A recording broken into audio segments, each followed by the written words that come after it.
kita masih tetap dipilih oleh Allah Subhanahu wa taala, termasuk orang-orang yang diberikan kekuatan dhahiran wa batinan, sehingga di kaji subuh ini kita bisa melanjutkan kembali setelah kita sama-sama berjamaah. Kita isi dengan amaliyah ibadah yang insya Allah bernilai pahala tinggi di sisi Allah Subhanahu wa taala, yaitu melaksanakan thalabul ilmi. Dan mudah-mudahan dengan berjamaahnya subuh ini juga diteruskan dengan kajian, bahkan nanti ditutup dengan salat sunnah Isyraq. Allah Subhanahu wa taala memberikan keberkahan di dalam hidup ini, diberkahkan umur kita, diberkahkan rizki kita, diberkahkan keluarga kita. Juga mudah-mudahan sebagaimana janji Rasulullah sallallahu alaihi wasallam dalam sebuah hadis, ketika subuh berjamaah dilanjut dengan zikir sampai terbit matahari. Zikir yang dimaksud salah satunya kajian ilmu, maka Allah akan berikan pahala haji dan umroh yang diterima. Amin ya Allah ya Rabbal Alamin. Salawat dan salam semoga senantiasa dilimpahkan, dicurahkan kepada baginda alam Habibana wa Nabiyana Muhammad sallallahu alaihi wasallam, kepada keluarga, para sahabat, tabi'in, tabi'in hingga kita sekalian. Hadirin rahimakumullah, kajian yang sedang kita bahas ini mengenai hal-hal yang menyebabkan wajibnya mandi besar. Masih ingat Pak ya? Hal-hal yang menyebabkan wajibnya mandi besar. Dua sudah kita jelaskan, pertama sudah kita jelaskan, yaitu yang pertama itu adalah janabah. Naon Pak? Janabah. Janabah itu hadas yang diakibatkan pertama dengan khurujul mani, yang kedua dengan terjadinya hubungan suami istri. Orangnya disebut junub, baik laki-lakinya maupun perempuannya disebut junub. Yang kedua, penyebab wajibnya mandi besar adalah haid. Dan alhamdulillah untuk penjelasan haid ini sedikit sudah dijelaskan ya di bulan kemarin, tapi tidak ada salahnya kita ulang sedikit, sekedar untuk mengingat-ingat saja. Kalau jemaah yang hadir sudah mulai hilang ingatan. Naudzubillahi min dalik. Ya kan, mengingat-ingat. Tadi juga ditanya banyak yang ingat, berarti ingatannya hilang gitu tentang judulnya gitu. Alhamdulillah ada yang sadar tadi Pak tentang haid ya. Alhamdulillah lumayan, dari sekian banyak ada 1-2 orang yang ingat. Nah setelah disebutkan baru semuanya oh iya, bab haid. Apa itu haid? Secara bahasa, hadirin rahimakumullah, haid ini artinya as-sayalan. Sayalan itu artinya mengalir. Sehingga di dalam bahasa Arab ada istilah hadol wadi idza sala. Hadha mengalir, al-wadi lembah. Idza sala artinya ketika airnya mengalir. Yang dimaksud dengan haid itu adalah mengalirnya. Secara bahasa itu artinya mengalir. Adapun haid secara syar'i, haid itu adalah damu jibillatin ay khalqatin wa tabi'atin, darah yang biasa, darah tabiat, taqtadihi tiba'us salimah, yang menunjukkan keberadaan sehatnya seorang perempuan. Salimah itu selamat. Yakhruju min aqsa rahmil mar'ah, yang keluarnya itu dari dalam rahimnya seorang perempuan. Darah yang sudah menjadi kebiasaan dan menunjukkan sehatnya tabiat yang keluar dari dalam rahim perempuan.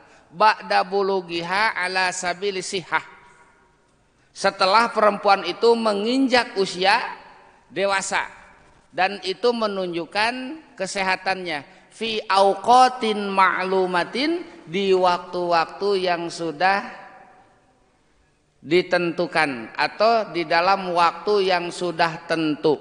Itu namanya haid. Jadi haid itu darah kebiasaan yang keluar dari rahim wanita dalam keadaan sehat ketika keluarnya sudah menginjak usia baligh. Usia baliknya perempuan, hadirin rahimakumullah, ini lebih cepat daripada usia baliknya laki-laki. Rata-rata baliknya laki-laki itu dengan usia apa? Rata-rata, yaitu ketika menginjak usia 15 tahun. Ya, sebab alamatul bulug, ciri balik itu ada 3.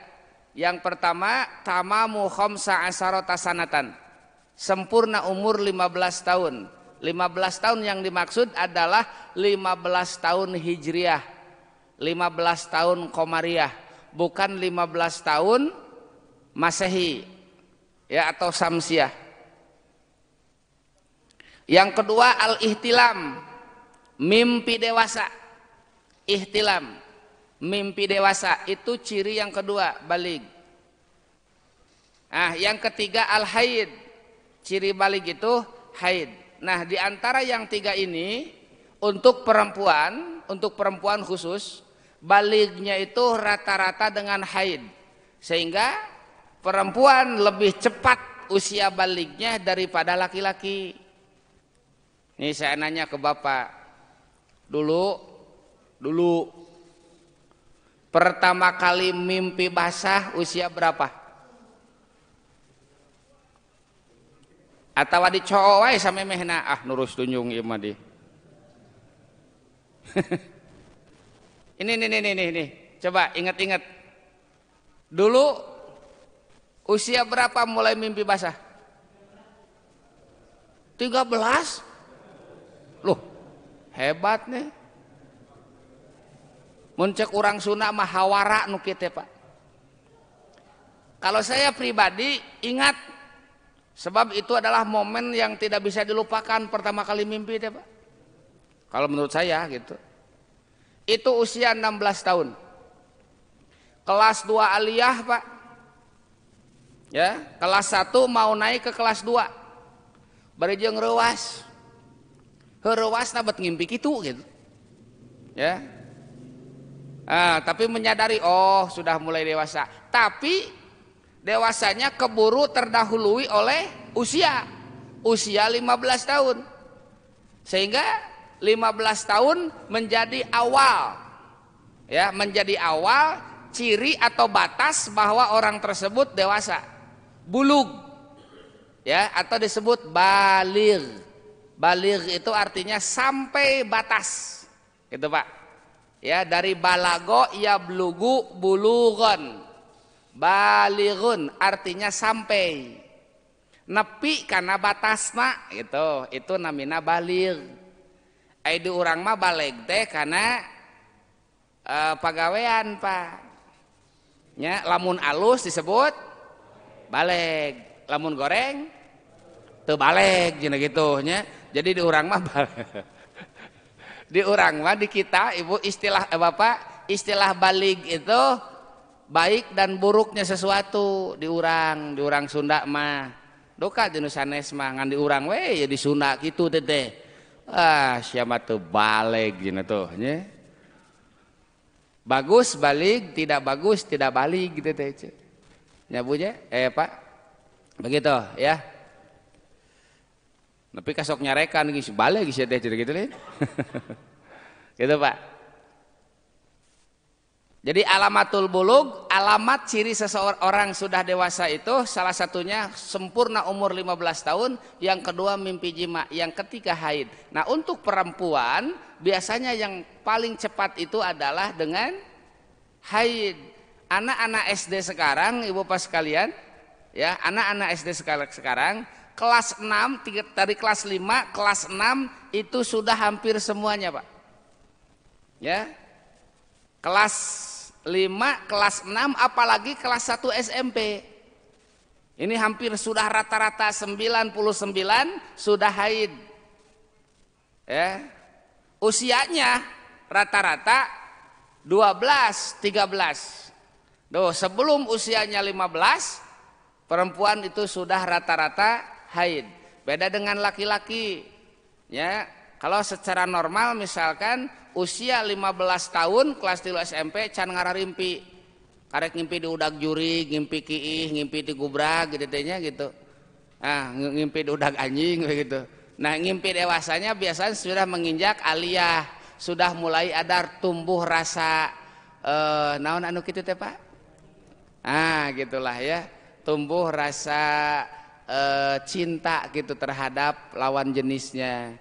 Sudah mulai rapi, sudah mulai sararengit begitu ya. Tasok ngimpi ya teteh. Nah begitu Pak.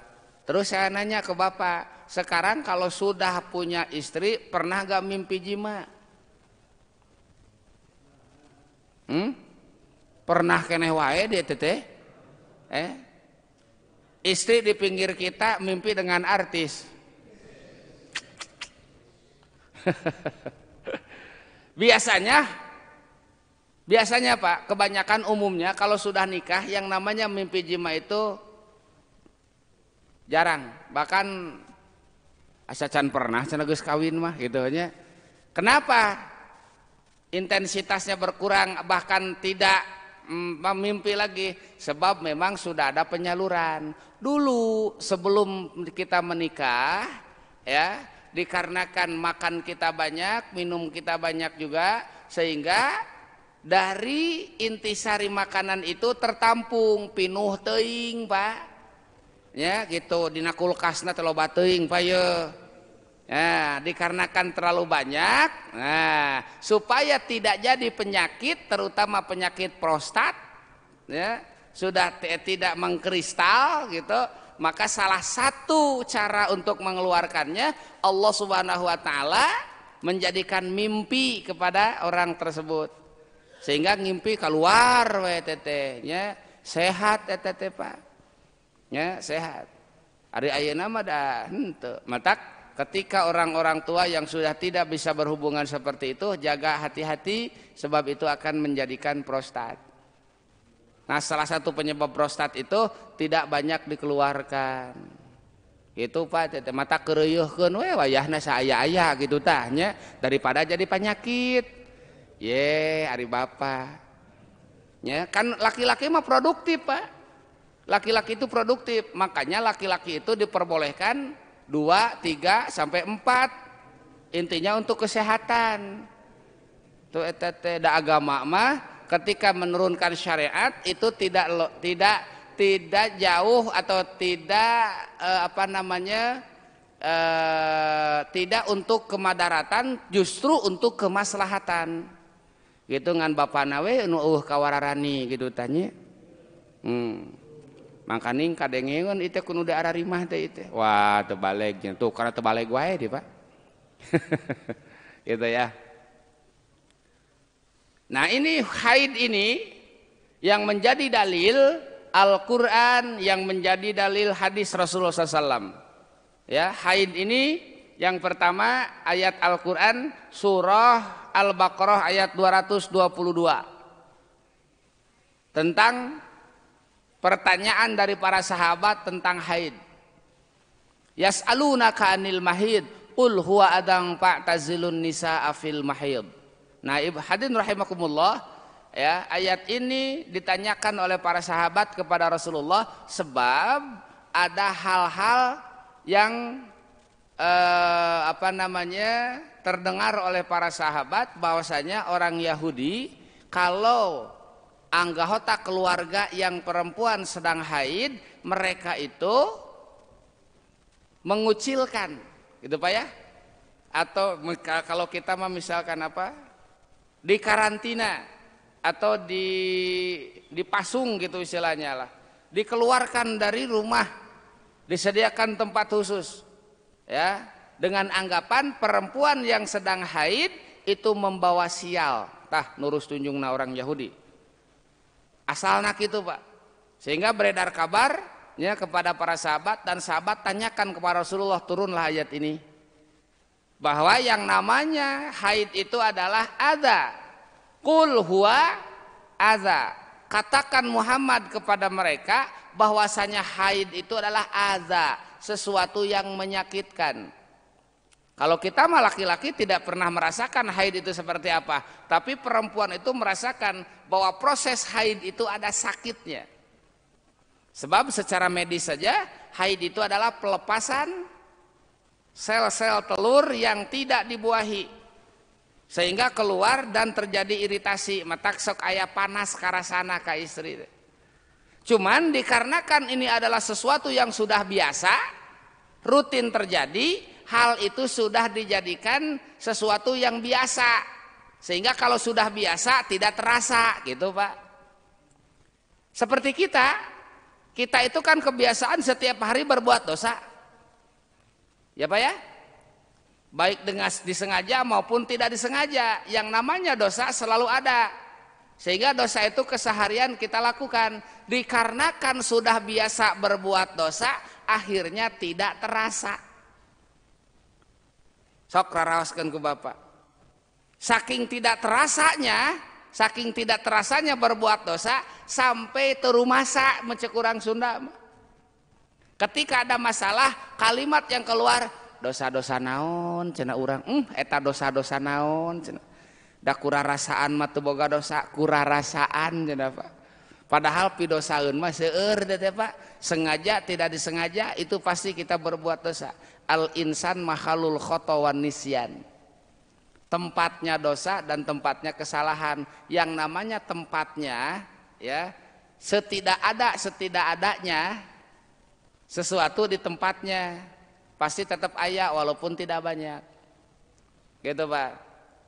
Seperti tukang tinju, dikarenakan pekerjaannya itu tinju, biasa dipukul, pukulan tendangan sudah jadi kebiasaan, jadi seolah-olah orang yang sedang tinju dipukul itu tidak terasa sakit. Nyapanya sok tingali ku Bapak nu tinju, aya nu ceurik teu ditengeul ku lawanna. Tidak ada Pak, sampai begitu dipukul sekeras apapun jatuh sampai ke oleng, bahkan ya jatuh dulu. Ketika ditanya sama wasit, wani keneh, padahal geus dengdek sirahna teh. Ya, jadi seakan-akan pukulan itu tidak terasa. Lihat sama Bapak, dipukul perut, kepala sampai aduh kartu ka dieu, tapi seakan-akan mereka itu tidak merasakan sakit. Dalamun Bapak mah langsung dikuburkeun jigana teh. Gitu habak geus sakeula tak angen ditengeul tos ngagoler, puhu ceulik dibabuk, geus we ka rumah sakit. Gitu diantawisna Pak. Nah, darah haid itu kurang lebih seperti itu Pak. Ya, darah sakit yang biasa keluar dari seorang perempuan. Oleh sebab itu jangan ganggu perempuan dalam keadaan haid. Fa'tazilun nisaa fil mahid, jauhi perempuan ketika sedang haid. Yang dimaksud dengan menjauhi itu jangan digauli, sebab posisinya sedang tidak sehat. Walaupun hal itu menunjukkan sehatnya seorang perempuan. Itu haid itu Pak ya. Nah, untuk selanjutnya ini bisa ditaikan. Yang harus dimengerti oleh kita, walaupun kita laki-laki ya, apalagi untuk seorang perempuan harus mengerti, harus paham tentang waktu haid. Ini sudah Pak, diangkat saja. Udah kan, ini sinul bulug tadi sudah, ini sudah semua. Muddatul haid. Nah ini muddatul haid. Nah, muddatul haid itu artinya waktu yang berkaitan dengan keluarnya haid. Ya, waktu keluarnya haid. Waktu keluar haid, ya, ini harus betul-betul dimengerti oleh kita sebagai suaminya atau sebagai ayahnya, apalagi oleh perempuan yang memang pelakunya. Kenapa harus dimengerti, harus dipahami? Sebab suatu saat bisa saja siklus haidnya itu berubah. Dikarenakan stres misalkan, dikarenakan makanan misalkan, atau dikarenakan mengkonsumsi obat-obatan, sehingga terjadi perubahan siklus di dalam haid. Ya, gunanya paham waktunya supaya tidak membingungkan. Hari Kamis yang lalu Pak, ya, kebetulan saya silaturahim ke salah satu saudara saya yang ada di Tanjung Sari, dan kebetulan beliau seorang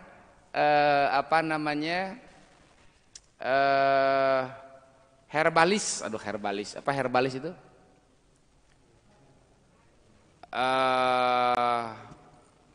Pengobatan alternatif, ya, dari herbal. Ada anak perempuan sanawiyah kelas 2 yang selama 3 bulan terakhir ini tidak berhenti keluar darah. Bapakna bingung, indungna bingung, nu headna ge nu kaluar darahna ge bingung. Ditanyakeun ka ustad lagi bingung. Jadi bararingung kabeh. Ya. Pelakunya seorang tapi efeknya itu membingungkan semua orang. Kumaha ieu cenah ieu teh? Teu, ya.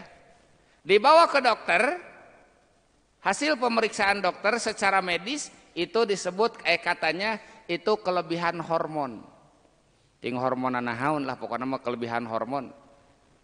Ya, usia 13 tahun, 3 bulan terakhir ini, ya, selalu keluar darah. Tiada hari tanpa keluar darah. Artinya setiap hari bah keluar darah, ada saja itu darahnya. Cok lamun misal ke naudzubillah min dalik. Anak bapak, istri bapak seperti itu, heug nanya ke bapak rek kumaha ngajawab? Rek diantepkeun wae. Tuh. Urusannya sholatnya bagaimana? Apalagi kalau masuk misalkan bulan Ramadan, puasanya bagaimana? Terus nu paling pusing nama bapak, bapak kudu kumaha? Lamun istri bapak misalkan gitu, bapak rek kumaha eta? Rek nalian sirah ku sabab panas lieur. Atawa rek neangan rana di tukang. Naudzubillahi min dalik. Kan ini masalah, Pak. Ya, masalahnya itu problem Pak itu. Ya, jadi problemnya teh masalah itu Pak. Masalah kasarerea ngaliurkeun dia, ya. Seorang anak gadis, ya, keluar darah selama 3 bulan terakhir ini tanpa henti, artinya ada selalu lieureun eta. Nah, pentingnya seorang perempuan atau bapak atau seorang suami mengetahui muddatul haid, insya Allah mudah menentukan. Insya Allah mudah menentukan. Makanya harus tahu dulu, yang pertama, waktu haid itu berapa lama. Nah, di sini dijelaskan, ya, muddatul haid. Ya, ada walil haidi muddatun dunyan wa muddatun kuswan wa muddatun ghalibah. Istilahnya waktu haid itu ada waktu haid yang dekat itu artinya sebentar. Ada waktu haid yang aqsa, kuswa itu panjang. Ya, kuswa tuh. Ada golibah, golib itu artinya umum. Sehingga darah haid itu ada waktu minimal, ada waktu maksimal, ada waktu rata-rata. Nah, ini Bapak harus mengerti. Apalagi seorang perempuan harus paham. Paling sedikit minimal, maksimal paling banyak, dan rata-rata. Mohon Bapak semua jangan tidak peduli terhadap hal ini, sebab Bapak bertanggung jawab terhadap hal yang terjadi ya dari istri Bapak atau dari anak perempuan Bapak. Sebab mereka tanggung jawab Bapak. Mereka tanggung jawab suami. Kalau terjadi permasalahan dan terjadi kesalahan, yang akan pertama kali dipinta pertanggungjawaban adalah suaminya. Tong diantep wae. Tuh. Waktunya berapa galibnya? Yang pertama galibnya, maaf, paling sedikitnya haid itu adalah yaumun walailatun, sehari semalam. Minimal waktu haid sehari semalam. Sehari semalam yang dimaksud bukan artinya dalam sehari semalam ada darah yang keluar, walaupun hanya setetes dua tetes. Bukan itu yang dimaksud. Sehari semalam artinya 24 jam. Awas Pak. Sehari semalam artinya 24 jam. 24 jam ini menjadi patokan minimal keluarnya darah haid. 24 jam. Sehingga kalau ada seorang perempuan sehari semalam ada darah keluar tidak berhenti, cirinya ketika diusap masih ada warna merah, maka kondisi perempuan tersebut sedang haid. Walaupun tidak mengalir seperti biasa, tidak keluar seperti biasa, tapi ketika diusap, setiap diusap ada warna merah, maka perempuan itu dalam keadaan haid. Dan ini berlangsung tanpa putus 24 jam. Tapi kalau ada perempuan seperti ini, dalam satu hari dia keluar darah hanya beberapa saat dan tidak banyak, setelah itu tidak ada, maka itu bukan darah haid. Ya, itu bukan darah haid. Yang disebut dengan darah haid itu sehari semalam, berarti dari mulai keluar sampai nanti 24 jam berikutnya darah masih ada, itu disebut haid. Jadi batas minimal disebut darah haid ini 24 jam, dan ini berlaku untuk waktu-waktu yang lainnya. Maksimal darah haid itu 15 hari 15 malam. 15 hari 15 malam pun darah yang keluar selama itu ya minimal ada 24 jam. Dihitung per hari setiap ada darah berapa jam. Kalau sampai minimal 24 jam, maka darah itu disebut darah haid. Walaupun seorang perempuan misalkan keluar darah selama 15 hari 15 malam, ya, tapi setelah dihitung-hitung dikarenakan perharinya hanya sesaat, hanya sekecret, ya, hanya sajam 2 jam, sajam rata-rata bahkan kurang dari 1 jam. Setelah dijumlahkan darahnya kurang dari 24 jam, maka selama 15 hari tersebut darah yang keluar bukan haid. Jadi Bapak sekalian, ya, haid dan bukan haidnya itu bukan asal keluar darah, tapi sesuai apa tidak ukurannya. Rata-rata perempuan di dunia haidnya itu antara 6 dan 7 hari. Selama 6 dan 7 hari pun darah yang keluar minimal harus ada 24 jam. Kurang dari situ bukan darah haid. Bagaimana kalau lebih? Ya jelas berarti darah haid. Sebab yang jadi patokan itu minimal. Kalau minimal ada 24 disebut darah haid. Kalau lebih apalagi, kalau kurang dari situ bukan haid. Itu yang pertama yang harus dimengerti oleh laki-laki dan perempuan, bahwasanya haid itu bisa diketahui, bisa ditentukan dengan jumlah waktunya. Yang kedua yang harus dimengerti oleh laki-laki dan perempuan itu warna darah. Warna darah haid pun harus tahu. Bapak jigana can pernah ngontrolnya.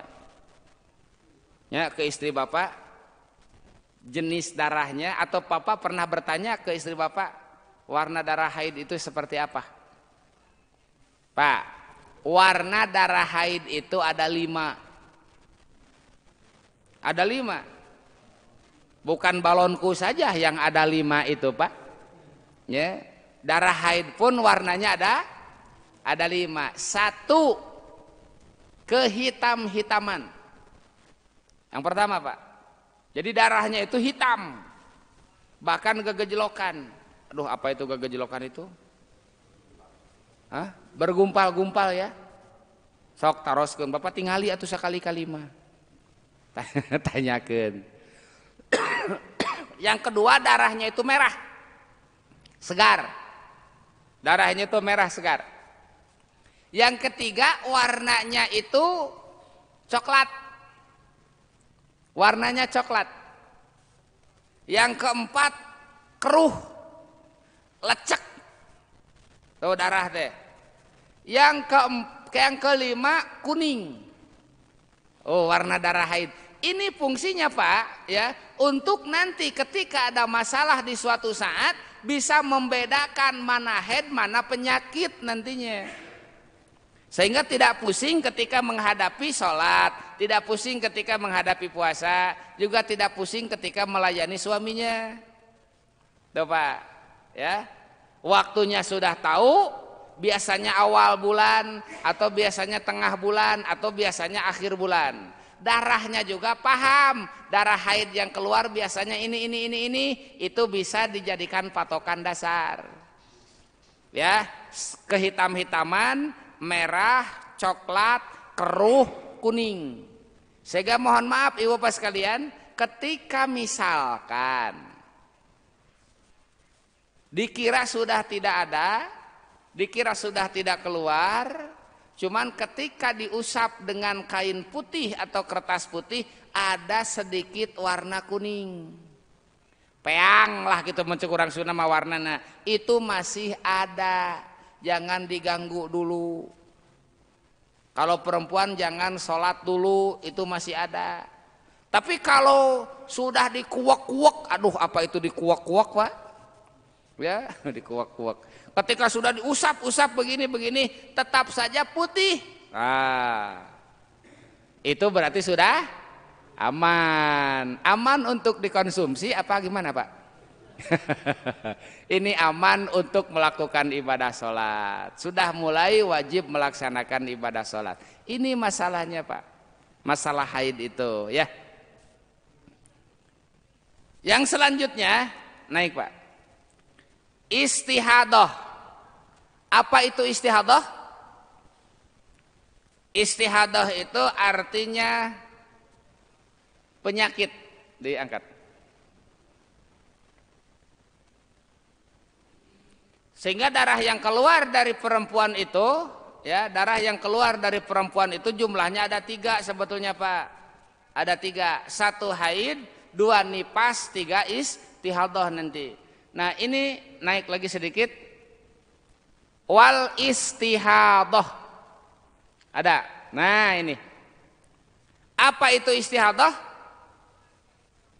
Al istihadah damu ilatin wa marodin. Tuh. Istihadah itu adalah darah penyakit. Elat itu penyakit. Wa marodin sama artinya sakit. Yakhruju min irkin min adnar rahmi, keluarnya dari urat-urat yang ada di luar rahim. Sehingga yang namanya istihadah itu sebetulnya bukan di dalam rahim tapi di luar rahim. Di bagian luarnya adnar rahmi. Yuqalu lahu al-azil. Istilah lainnya disebut darah azil. Itu darah penyakit. Wahadadam, darah ini, darah penyakit ini yunkidul wudu. Sama hukumnya, Pak, membatalkan wudu, sama dengan haid. membatalkan wudu, cuman wala yujibul gusla, tidak mewajibkan mandi besar, sebab bukan haid. Yang mewajibkan mandi besar itu haid. Kalau darahnya istihadah tidak wajib mandi besar. Wala yujibu tarka sholah, tidak wajib meninggalkan sholat. Teu wajib meninggalkan sholat, artinya sholat tetap wajib. Wala saum, juga tidak wajib meninggalkan puasa. Perempuan yang istihadah tetap wajib sholat, wajib berpuasa, walaupun darahnya tetap ada. Kalau memang darah tersebut istihadah, penyakit, yaitu darah yang kriterianya tidak sesuai dengan haid yang tadi. Ya, biasanya misalkan Pak, biasanya haidnya itu 6 atau 7 hari. Suatu saat ada perubahan. Setelah 6 hari masih ada keluar darah, 7 hari masih ada, tahan dulu, jangan dulu sholat, tahan dulu, jangan dulu puasa sampai batas maksimal. Takutnya ada perubahan di bulan itu, darah haidnya tersendat sehingga tidak lancar keluarnya, sehingga terus-terusan setelah 6 hari masih keluar. Tunggu sampai batas maksimal. Berapa hari tadi? 15 hari. Kalau berhenti sebelum 15 hari berarti jelas itu darah haid.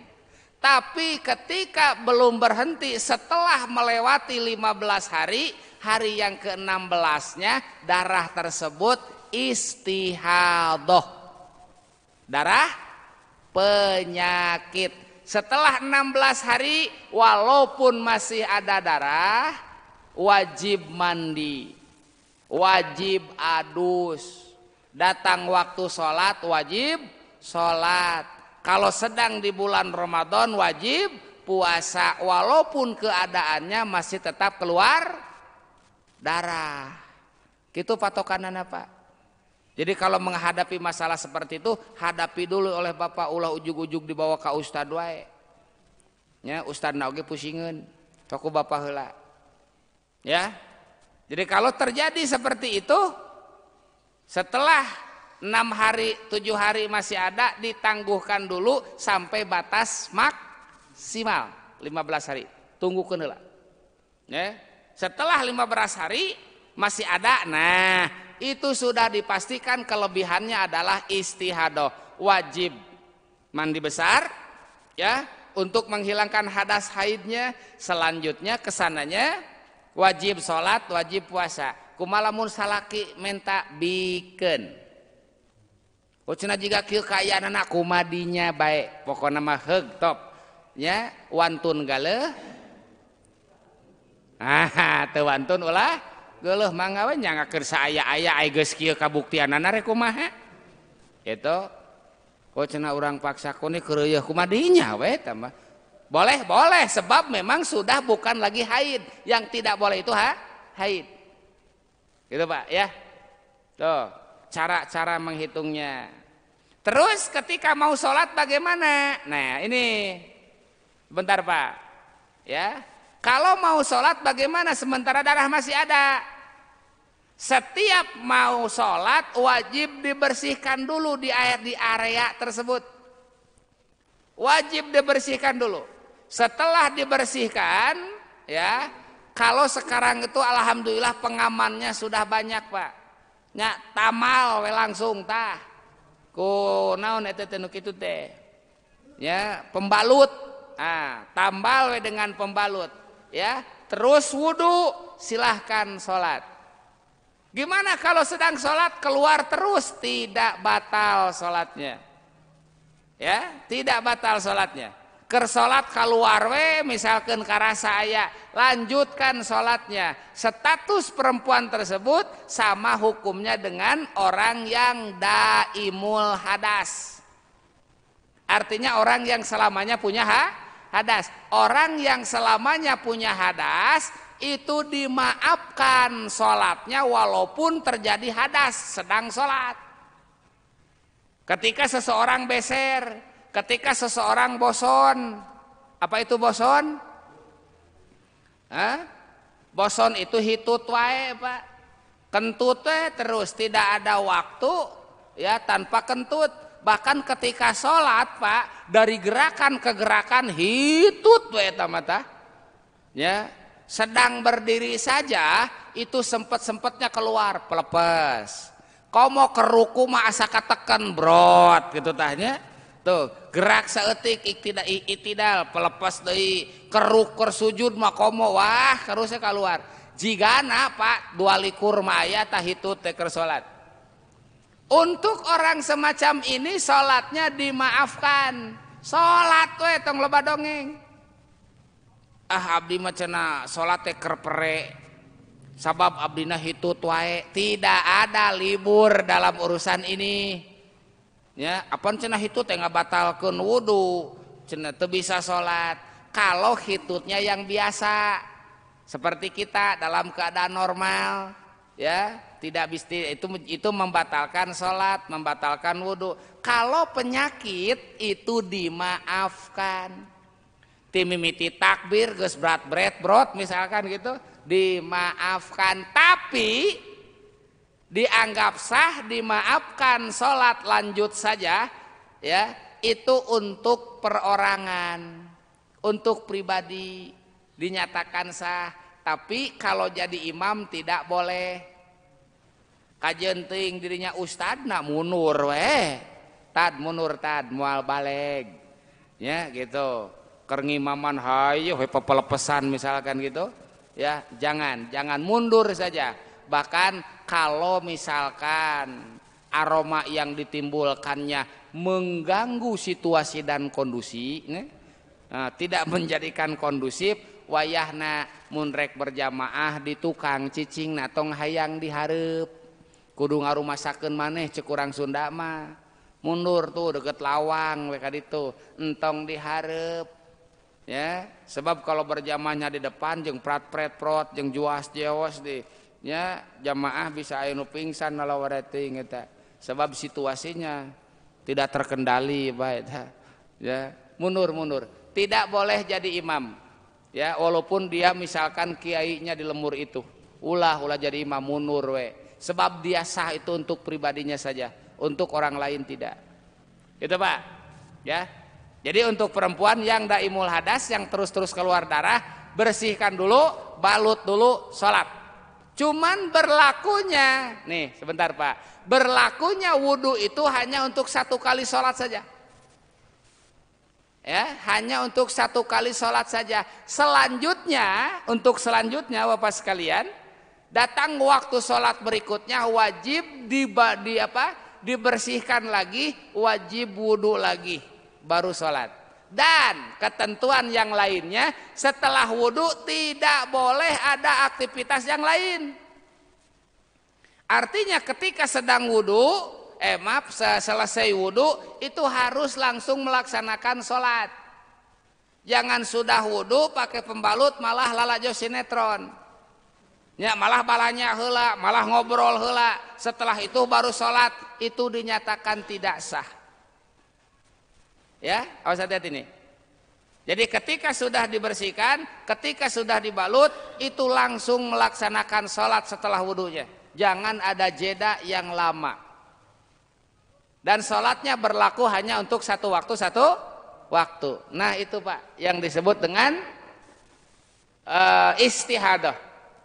Pal mustahadah, maka adapun orang perempuan yang mustahadah, yang sedang istihadah, tagsiludam, beliau itu wajib membasuh darah.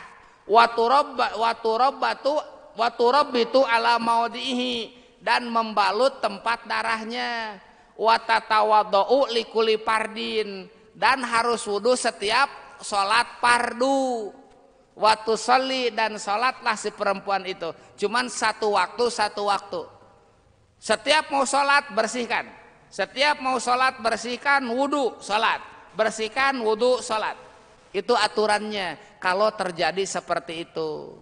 Nah kemarin Pak, ya kejadian yang kemarin, si anak perempuan tersebut disimak dari obrolannya 3 bulan terus-terusan keluar darah. Ya, cuman ketika ditanya, "Neng, biasana darah teh sabaraha poe?" Ari biasana mah cenah samingon. Ari biasana neng darah head juga kumaha? Tah eta mah teu apal tara ditoong cenah. Tah ieu ngaliurkeun nu kitu. Ya. Tapi dengan adanya waktu yang ditentukan itu bisa dianggap begini Pak, cara menghitungnya ya. Biasanya awal bulan, biasanya 6 hari. Nah, nanti hitungannya kalau sudah yakin biasanya awal bulan paling mundur 1-2 hari atau maju 1-2 hari, tapi di waktu itulah keluarnya ya. Itu bisa dijadikan patokan, apalagi kalau dia tahu warna darahnya. Udah saja yang dianggap haid itu selama darah yang biasa keluar setiap bulan. Tidak harus menunggu sampai 15 hari. Yang menunggu sampai 15 hari itu yang tidak tahu aturannya. Ya, waktu natu nyaho, terus warna gitu apal ditanya teh, duka atuh, nu kitu disebutna mutahayyiroh, perempuan yang membingungkan. Tuh ya, perempuan, sehingga perempuan yang membingungkan mah nanti akan kesulitan menentukannya. Tidak ada hari yang suci yakin, tidak ada hari haid yang yakin.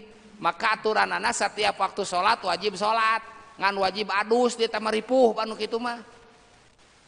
Ya, meripuhkan, riweuh rek sholat mandi heula. Terus wudu. Sapoe 5 kali hareeng we kada teh gering da di mandian wae. Tuh, ya, matak supaya jangan terjadi seperti itu, dipahami waktunya, dipahami warnanya, ingat-ingat supaya menjadi batasan. Begitu.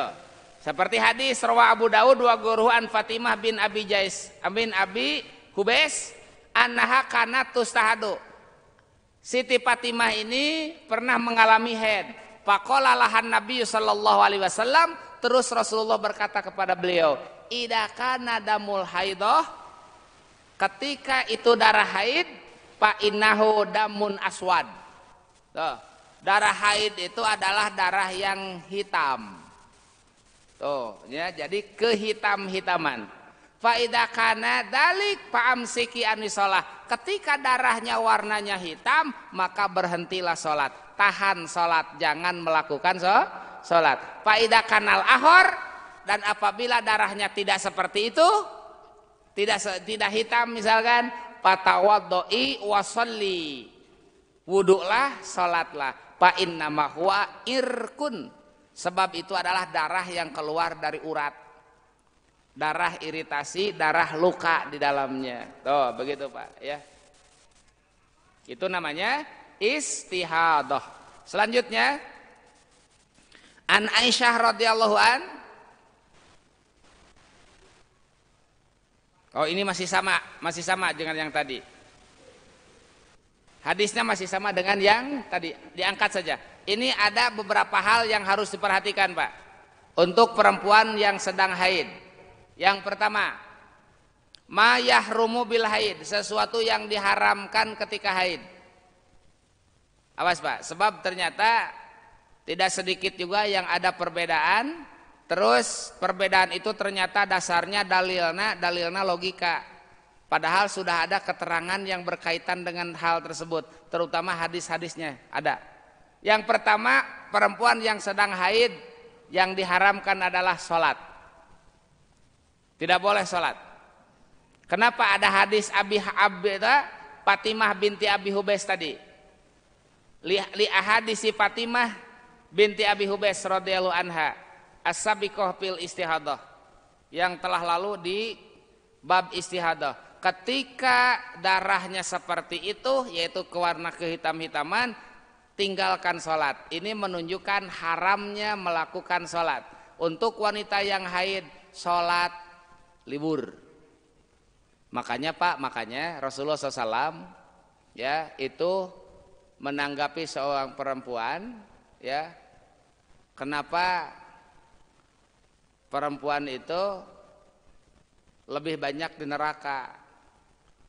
Ketika Rasulullah Mi'raj, Allah tampakkan ya neraka, dan ternyata di neraka itu banyak perempuan. Itu banyak perempuan dah. Salah satu dosanya itu adalah perempuan itu banyak melupakan nikmat dari perempuan, dari laki-laki atau dari suaminya. Loba kupur nikmat. Eta teh. Sebab memang awewe mah naqisatul akli wadini. Perempuan itu kurang akalnya dan kurang agamanya. Kurang akalna bukan bodoh, Pak. Bahkan perempuan itu banyak yang pintar.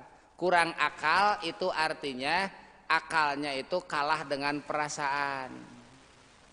Makanya perempuan sepandai apapun mudah digombalin. Ya, ada perasaan nawe disentuh benang, awe mah benang ditipu gitu tara-tara tetehnya. Perempuan. Terus kurang agamanya. Nah, kurang agama maksudnya ibadahnya banyak terganggu. Ketika masih subur, masih produktif, dalam 1 bulan minimal 1 minggu itu tidak sholat. Ya, puasa pun seperti itu. Dalam 1 bulan 1 minggu tidak sholat, itu menunjukkan perempuan itu kurang agamanya. Bukan berarti kurang agama nanti ngerti agama tara ibadah. Dajeng bapak oge getol kene pamajikan bapak ngaji mah. Ya Pak ya, istri-istri kita itu lebih banyak pengajiannya daripada kita laki-laki. Ya bapak mah ayeuna we minggu wungkul geus we kartuna matara meureun. Ya meureun gitu. Tapi coba istri bapak Senin, Selasa, Rabu, Kamis sampai Senin lagi tah nepi ka lieur nyeun seragam loba teuing eta teh tiap pengajian nyeun seragam.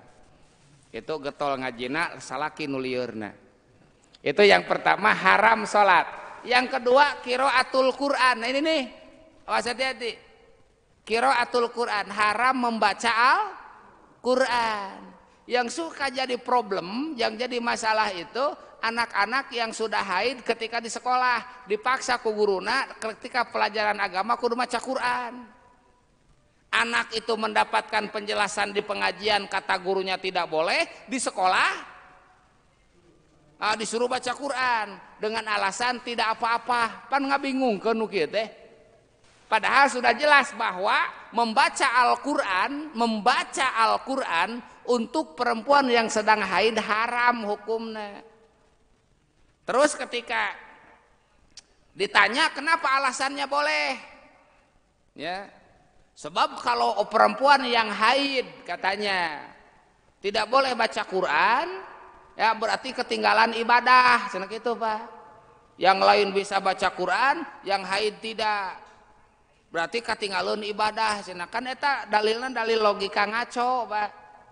Ya, kenapa disebut ngaco? Sebab dengan tidak melakukannya larangan itu sudah masuk ibadah. Ibadahnya perempuan yang sedang haid itu yaitu menjauhi larangan. Itu teh ibadah, Pak. Teu salat teh ibadah. Jang awewe mah sabab lamun salat doraka. Sedang haid melakukan sholat dosa. Berarti kalau tidak sholat dia mendapatkan pahala sebab menjauhi larangan. Kan yang disebut dengan ibadah itu bukan melaksanakan kewajiban saja, menjauhi larangan pun itu adalah ibadah. Maka jangan anggap Bapak Ibu sekalian orang yang tidak kemana-mana di rumah saja. Misalkan ya, eta jelema teh ngan di imah we batur ngaji henteu, batur berjamaah henteu di imah we kabeh. Entong disebut goreng teuing, Pak. Ya, lihat sisi baiknya. Tidak keluar rumah dia kalau menghindar dari kemaksiatan itu adalah ibadah. Daripada atrok-atrokan ka ditu ka dieu pidosaeun ka dituna teh deui. Tuh, ya. Gitu Pak tah.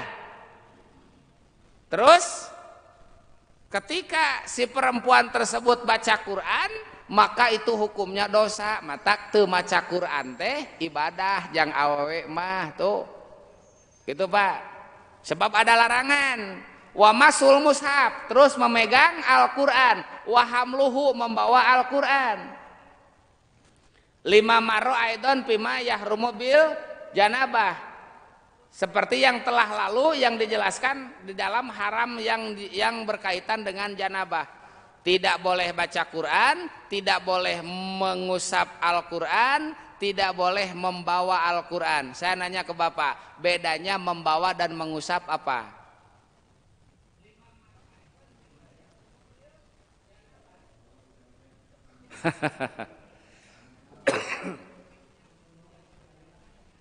Nah, begini Pak. Kenapa di sini dibedakan membawa dan mengusap? Masuk itu kan mengusap. Ya. Bedanya membawa dengan mengusap, ya. Setiap membawa belum tentu ngusap, setiap ngusap belum tentu membawa. Tapi bisa saja ya dibawa, ya diusap. Tuh, gitu Pak. Setiap membawa tidak mesti terucap diusap, seperti Al-Qur'annya di dalam kantong. Ibu-ibu kan kalau pengajian ke sana kemari Al-Qur'annya sudah ada di kantongnya. Ketika kantongnya dibawa, ya walaupun tidak terusap itu tidak boleh, sabab membawa mushaf. Atau hanya mengusap saja tidak membawa, Qur'annya disimpan. Ketika mau baca dia begitu Pak, itu namanya nyampa. Terus awas, tidak boleh juga da cenah teu meunang sote nyampa ku leungeun, ku rokrak dikitu tah nya. Ku panunyuk dikitu-kitu, itu pun sama tidak boleh, ya. Tuh. Jadi membawa dengan mengusap itu memang beda. Setiap membawa tidak mesti terusap, setiap mengusap belum tentu terbawa.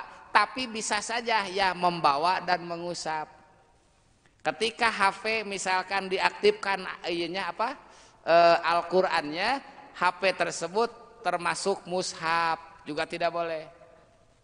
Ya kalau sedang dimatikan berarti handphone. Ketika di aplikasi Al-Qur'an dibuka, maka sementara itu Al-Qur'an adalah mushaf. Bapak teboga wudu ulah dicampat HP. Ya, yang perempuan sedang haid juga tidak boleh membaca dengan HP. Ada yang lain Quran cenah HP. Ketika aplikasinya sedang dibuka dan Al-Qur'annya nampak, sementara itu sedang menjadi Al-Qur'an. Itu Pak, ya.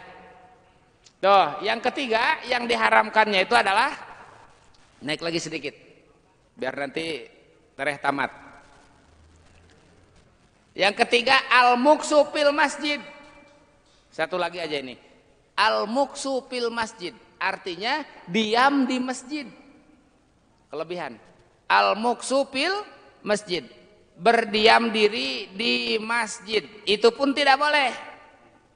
Lal uburu fi, tidak untuk melewat.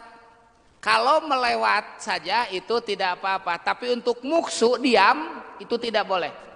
Ya, perempuan untuk diam tidak boleh. 5 marra maka pima yahrumu bil janabah, seperti yang dina janabah dijelaskan. Wa mimma yadulu ala anna mujarradal ubur la yahrumu, yang menjadi dalil bahwa hanya melewat itu tidak haram, ya, bil idofat 5 sabako ma rawahu Muslim wa ghairuhu an Aisyah radhiyallahu anha qalat. Ini dalilnya kalau hanya lewat tidak haram. Yang haram itu diam.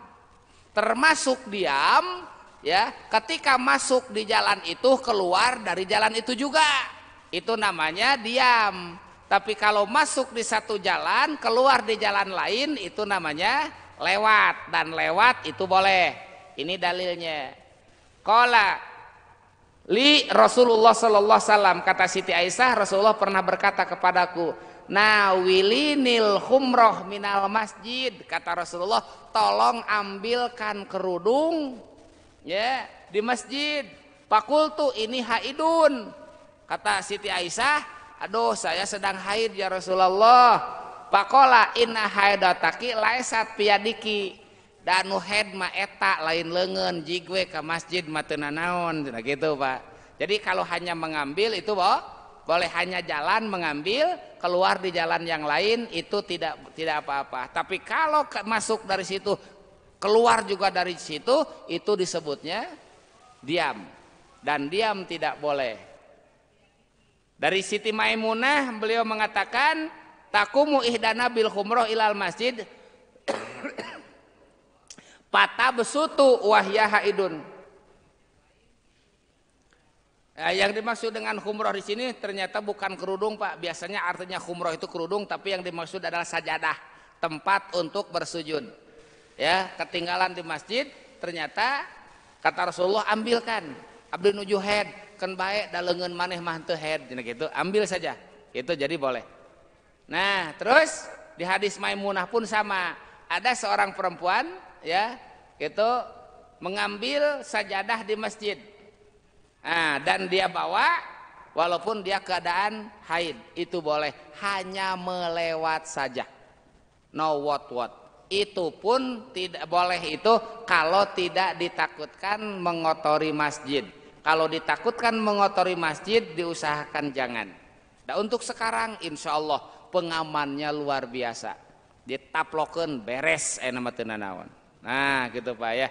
Itu hal-hal yang diharamkan ketika sedang haid. Wallahu a'lam. Sakitu heula Pak. Bilih bapana tararunuh. Bilih tararunuh gitu da keur ngaji mah pan tunuh. Itu lamun geus ngaji mah langsung cenghar tunuh teh eueuh.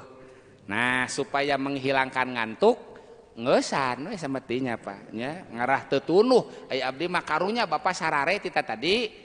Ya gitu mata ngarah tetunuh atau sanwe dugi ka ieu samet dieu nya. Sampai nomor 3 ya, ingat-ingat sampai nomor 3. Nah, masih banyak lagi nanti permasalahan ketika perempuan sedang haid ya. Nanti ada Pak season terakhir.